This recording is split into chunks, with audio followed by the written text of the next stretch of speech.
La réalité dépasse parfois la fiction et on en a un bon exemple aujourd'hui. Félix, c'est une femme qui a été accusée aujourd'hui d'avoir découpé, congelé, enterré un homme à Trois-Rivières, mais tout ça se serait passé il y a 25 ans. Un quart de siècle. Et regardons la chronologie, s'il vous plaît, des événements pour comprendre un peu où nous nous trouvons aujourd'hui.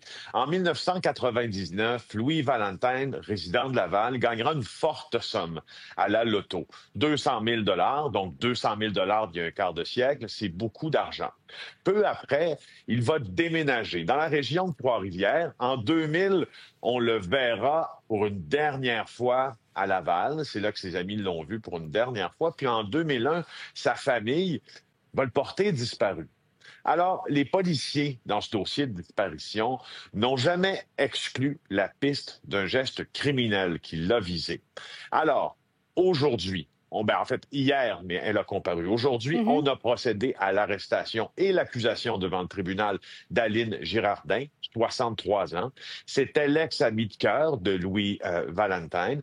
Et si vous voyez les images, là, vous allez la voir d'ailleurs à sa sortie du poste de police de la Sûreté du Québec, d'où elle a comparu, mais aussi les images de ce qui s'est passé à Trois-Rivières-Ouest, parce qu'à deux endroits, on a mené des perquisitions et on nous confirme déjà avoir trouvé des indices qui permettent de croire que Mme Girardin, ça reste à être testé devant le tribunal, mais s'est débarrassée des portions du corps de sa victime sur une très longue période de temps derrière cette maison en rangée ou unifamiliale, si l'on veut, de Trois-Rivières-Ouest. Est-ce que c'est de cette façon que les autorités ont réussi à retracer la suspecte 25 ans plus tard? Ben, écoutez, tout pointe dans cette affaire-là, même si les policiers autorisés à parler aux médias refusent de le confirmer, vers une fameuse opération Mr. Big. Donc, une opération où l'on fait croire à un prévenu ou un suspect, dans ce cas-ci, qu'il fera partie d'une organisation, soit criminelle, soit autre, pour obtenir des confessions de manière très, très encadrée par la justice, parce que maintenant, c'est une technique d'enquête policière qui est extrêmement balisée après certaines dérives dans le passé. Alors, on peut croire que c'est ce qui a permis l'arrestation de Mme Girardin, 63 ans.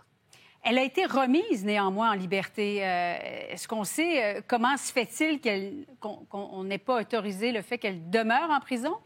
C'est la fameuse notion de ne pas déconsidérer la justice. Tant la couronne que la défense dans ce dossier pensait qu'elle ne représentait pas de risque si elle était remise en liberté, puis la justice conserverait sa crédibilité et réaction.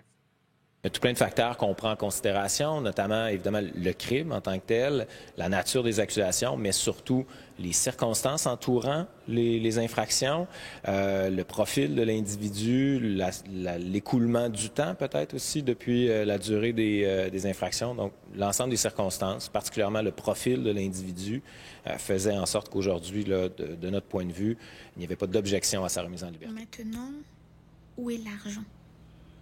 Où est l'argent? On sait ce qui s'est passé. Elle va être arrêtée. Maintenant, qu'est-ce qu'elle a fait de l'argent? Après avoir éliminé le monsieur, l'argent, elle en a fait quoi? Comment, en fait, elle a récupéré l'argent aussi? Parce que si c'est le monsieur qui avait gagné la loterie, est-ce qu'il avait déjà récupéré l'argent ou est-ce que l'argent, on n'a pas encore récupéré? Sinon, comment elle a fait pour récupérer l'argent et qu'est-ce qu'elle a fait de l'argent? On aimerait bien savoir ce qu'il est devenu de l'argent aussi. Hein? Parce que si elle a mangé ça seule, elle n'a pas bouffé ça seule, elle a fait quoi avec? Très bonne question. Je me demande si en 2000 là même, parce que ça là, ce qu'elle a fait, ça ressemble un peu aux tactiques de Jeffrey Dahmer. Bon, Jeffrey Dahmer ne les met pas dans le sol, mais il découpe puis congèle. La série n'était pas encore sortie. Ou on avait déjà parlé de Jeffrey Dahmer dans les nouvelles. Parce que ça, là, c'est des techniques de Jeffrey Dahmer. Sinon, on aimerait bien savoir comment elle a fait pour récupérer l'argent et qu'est-ce qu'elle en a fait.